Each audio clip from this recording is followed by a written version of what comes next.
जो चाहोगे सो पाओगे। एक साधु था। वह रोज घाट के किनारे बैठकर चिल्लाया करता था, जो चाहोगे सो पाओगे, जो चाहोगे सो पाओगे।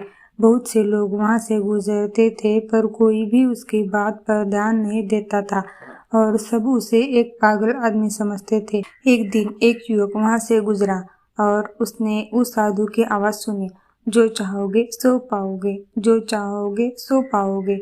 और आवाज सुनते ही उसके पास चला गया।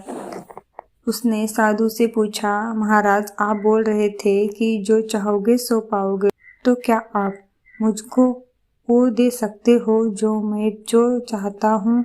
साधु उसके बात को सुनकर बोला, हाँ बेटा, तुम जो कुछ भी चाहता है मैं उसे जरूर दूंगा, बस तुम्हें मेरी बात माननी होगी। लेकिन पहले ये तो बताओ कि तुम्हें आखिर चाहिए क्या? युवक बोला, मेरी एक ही ख्वाहिश है, मैं हीरो का बहुत बड़ा व्यापारी बनना चाहता हूँ। साधु बोला, कोई बात नहीं, मैं तुम्हें एक हीरा और एक मोती देता हूँ, उससे तुम जितने भी हीरे मोती बनाना चाहोगे बना पाओगे। और ऐसा कहते हुए साधु ने अपना हाथ आदमी की हथेली पर रखते हुए कहा, पुत्र, मैं तुम्हें दुनिया का सबसे अनमोल हीरा दे रहा हूँ। लोग इसे समय कहते हैं।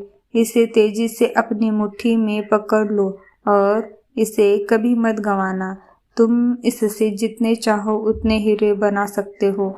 युवक अभी कुछ सोच ही रहा था कि साधु उसका दूसरी हथेली पकड़ते हुए बोला, पुत्र, इसे पकड़ो, यह दुनिया का सबसे कीमती मोती है। लोग इसे धैर्य कहते हैं। जब कभी समय देने से बावजूद परिणाम ना मिले तो इस कीमती मोती को धारण कर लेना। याद रखना, जिसके पास यह मोती है वह दुनिया में कुछ भी प्राप्त कर सकता है। युवक गंभीरता से साधु की बातों पर विचार करता है और निश्चय करता है कि आज से वह कभी अपना समय बर्बाद नहीं करेगा और हमेशा धैर्य से काम लेगा। और ऐसा सोचकर वह हीरो के एक बहुत बड़े व्यापारी के यहाँ काम शुरू करता है और अपनी मेहनत और ईमानदारी के बल पर एक दिन खुद भी हीरो का बहुत बड़ा व्यापारी बनता है।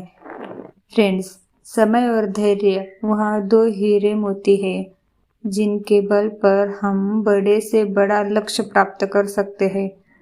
अंत जरूरी है कि हम अपनी कीमती समय को बर्बाद ना करें और अपनी मंजिल तक पहुंचने के लिए धैर्य से काम लें।